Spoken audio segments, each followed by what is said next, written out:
নবীজি বলে গেছেন যে ঘরের মধ্যে বিড়াল ছানা বাস করে ওই ঘরের মধ্যে জিন জাতি প্রবেশ করতে পারে না। তাহলে ছোট ছোট মাসুম বাচ্চাগুলো যে ঘরের মধ্যে থাকে, মুসলমান অনেক সময় জিনের আশ্রয় পড়ে যায়, অনেক সময় জিনে আসর করে, ওই ঘরের মধ্যে জিনে আসর করে।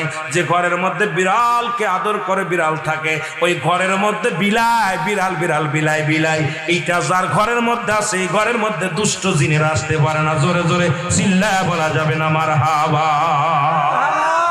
একবার নবী সুলাইমান আলাইহিস সালাম শুনতে পাইলেন পাশের বাড়িতে একটা কুকুরকে কষ্ট দিয়ে বিষ পান করে মারে ফেলেছেন। নবী সুলাইমান আলাইহিস সালাম সেই বাড়িতে গেলেন, লোকজনদেরকে ডাক দিয়ে আনলেন। অমুসলমান শুনে নাও, কুকুর একটা প্রভু ভক্ত। নবী সুলাইমান বললেন কুকুর হত্যা করা যাবে না, কুকুরকে ভালোবাসতে হবে, তবে ঘরের মধ্যে না।